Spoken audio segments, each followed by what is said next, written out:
Okay, let's take a look at this. Season 2 Future Balance Adjustment Policy. Balance Adjustment Policy for version 2.00.02. Development team acknowledges that the following Season 2 version 2.0 update, the overall game balance is shifted too heavily towards offense. We sincerely apologize that the actual balance changes do not align with the development intentions and policy previously communicated to players. We deeply regret not being able to address the improvements and adjustments that the community had hoped for. Moving forward, we're committing to distinguishing between issues that can be addressed quickly and issues that require more time and the community feedback for proper review. We'll implement a step-by-step update process to improve the game experience. All sounds good so far. In this upcoming update, we will fix known issues and begin a balanced review based on the following policy. Patch notes version 2.00.02 is scheduled to be released shortly before this update, around 10:30 a.m. JST on Thursday, April 17th. 1. Increase maximum health value to help mitigate situations when matches are decided through overly one-side momentum. Okay, let me read what this says. In light of the current damage environment trending towards inflation, driven by offense-heavy game balance and increased aerial combo damage, the maximum health value will be increased. This adjustment is intended to ease situations when matches are too easily decided by one-side momentum. So it really depends on what exactly how much they're increasing the health, right? Because this is something that I've been asking for since the beta. The way that games are so swingy and carried by momentum so much in this game, the ratio of like combo damage to health or even poking the health is far too great. And I think the ratio between poking and combo damage is fine. Now in Season 2, it's probably too heavily skewed towards combo damage, but it's fine. The problem has always been that you die way too quickly. You look at Soul Calibur 6, for example, and it's similar in terms of like how many combos you get with lethal hits and counter hits and stuff like that. The frequency of combos in something like Soul Calibur 6 is similar to Tekken 8 because of its aggression and the mechanics and such, but the difference with Soul Calibur 6 as opposed to Tekken 8 is that a normal combo in Soul Calibur 6, you would need like 4 or 5 of them to kill the opponent. In Tekken 8, it's a little over 1. And then it's the same with poking. You know, momentum is a big thing that carries you in Soul Calibur 6, but it's not going to, like, 12, 14 frame punish isn't going to cost you the game. It's just going to be something that sets up for another situation that can start to snowball if you don't defend against it properly. And that's part of the interaction. And then the problem in Tekken 8 is that one punish does lead to those situations, but again, because punishment damage and combo damage is so high, that one punish snowballs into you just winning the round. And that's why, like, my play style in Tekken 8 is when I can launch the opponent, I don't launch, I just go for like a heat engager or something, because by the time that the situation is over, you've done more damage to your opponent than a combo, and you're still like enforcing your pressure on your offense. So it depends on how much they change this, because they did this in Tekken 7, they only increased the health by like 5, right? If they increased the health by like 50%, then this would be a really good change. If they increase it by something negligible, like 5 or 6, then it's not gonna do anything. Trace the value of poking down a lot. I disagree. I don't think that the value of poking is going to change if they increase the HP. I see increasing health is the wrong direction. Why not nerf combo damage and increase combo scaling? Because combos aren't the problem. The problem is poking. The problem is punishment. The problem is smaller moves. Combos, like, a lot of people focus on combos in this game because that's like Tekken. Combos in this game suck. And that's probably one of the reasons why they increase combo damage. But combos just aren't good.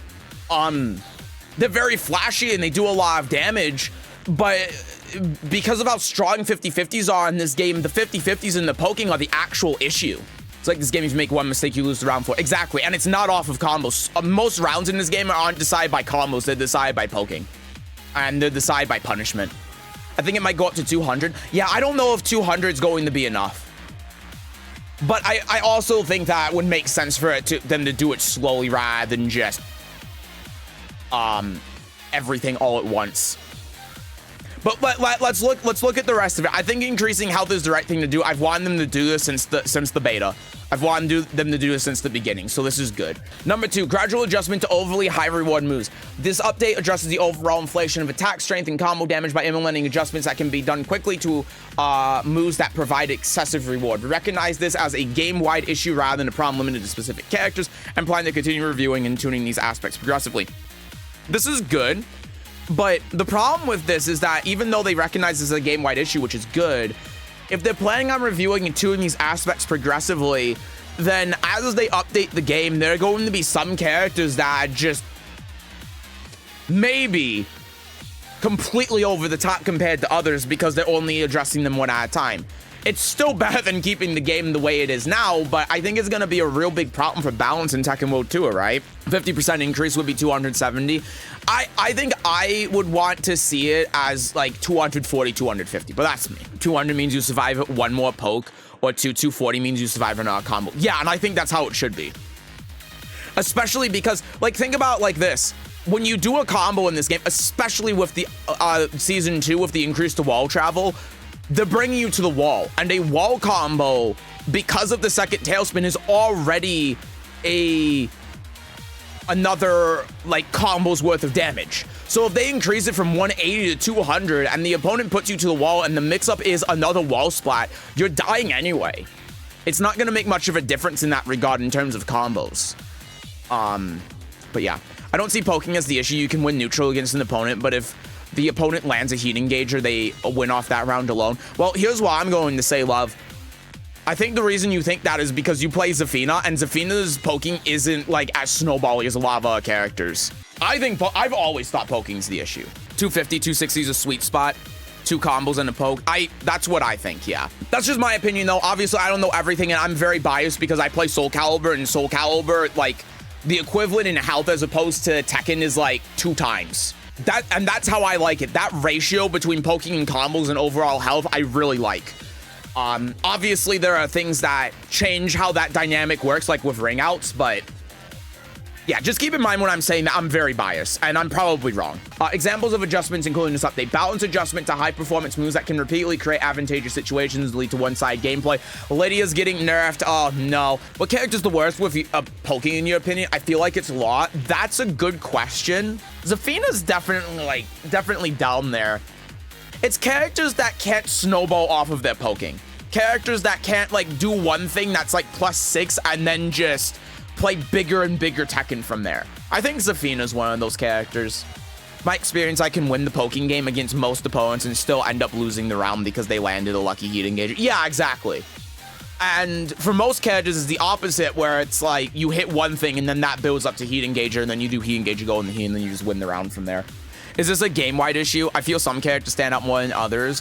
I think it's mostly a game-wide issue, but I do think that there are some characters that are more healthy in that regard. Like, Lydia's very unhealthy when it comes to snowballing off of poking.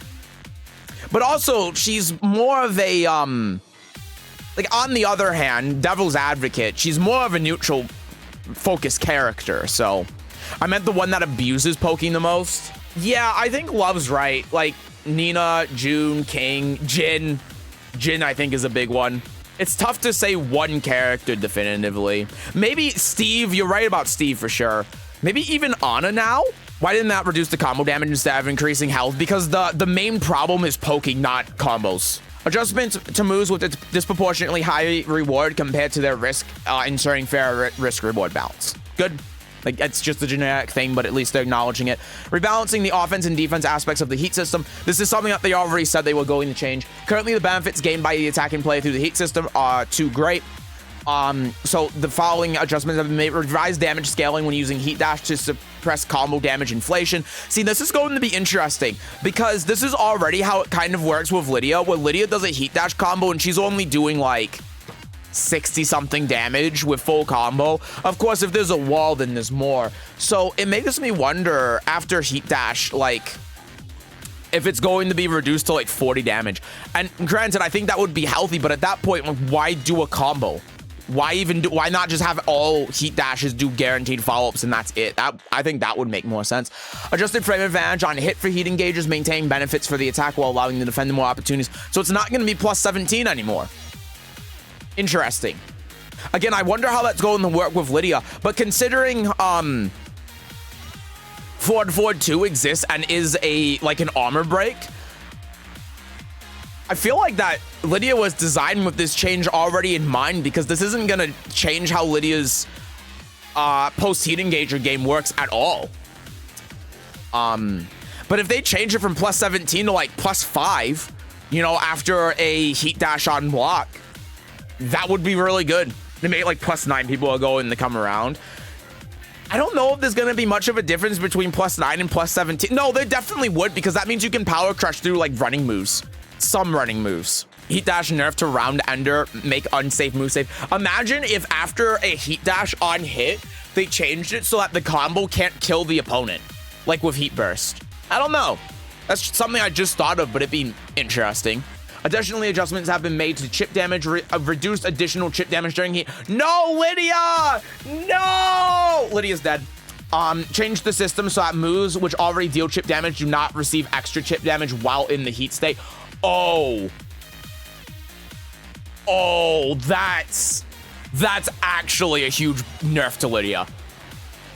I guess that's why they increased the chip damage on Wolf 1, but wow, this is actually a huge nerf to Lydia. Like, no shit. This is going to make Hammer Tech do like, it does about half health and damage now, the full thing.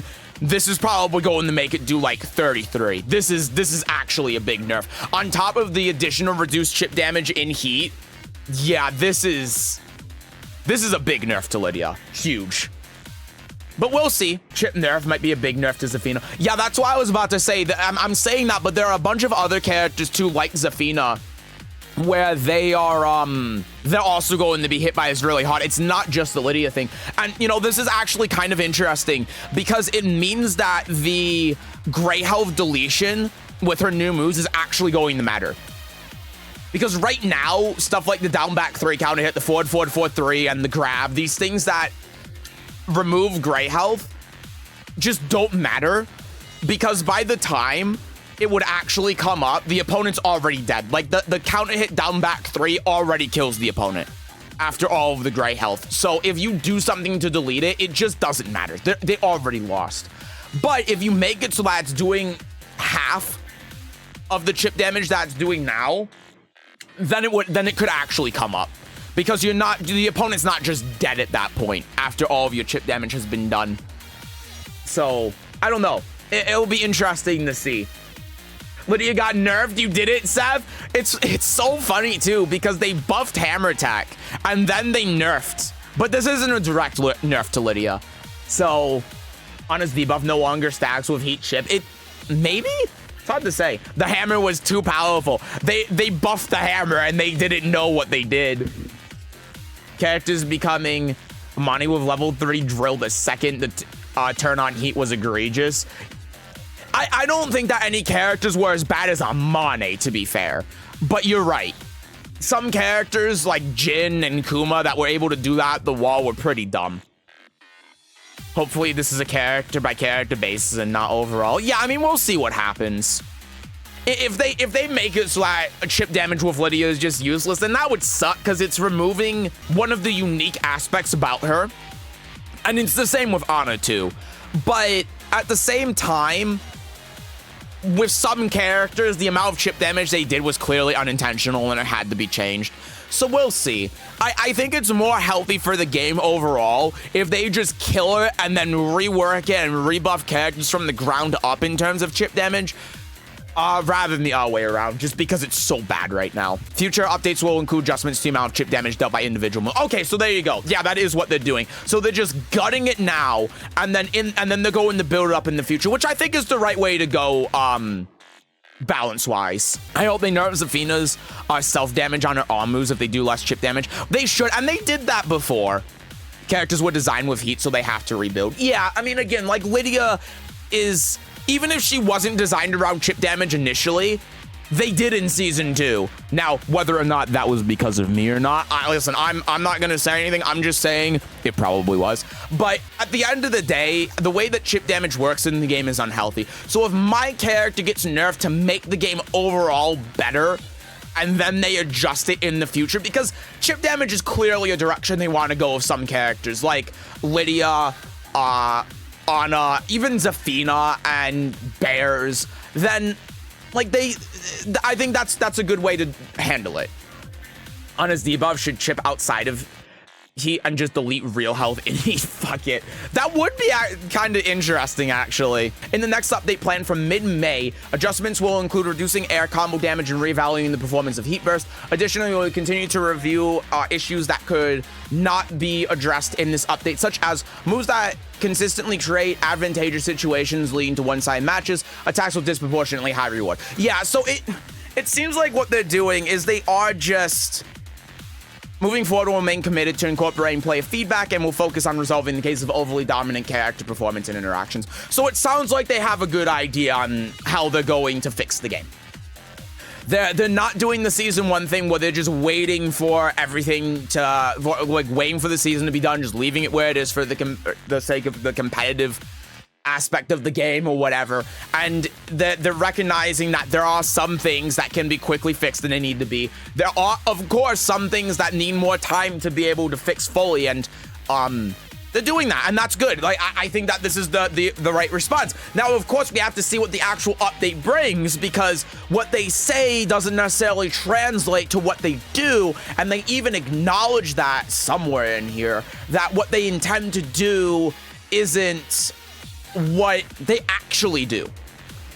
And so they have to get better at that. But what I'm reading from this is that they have an actual plan.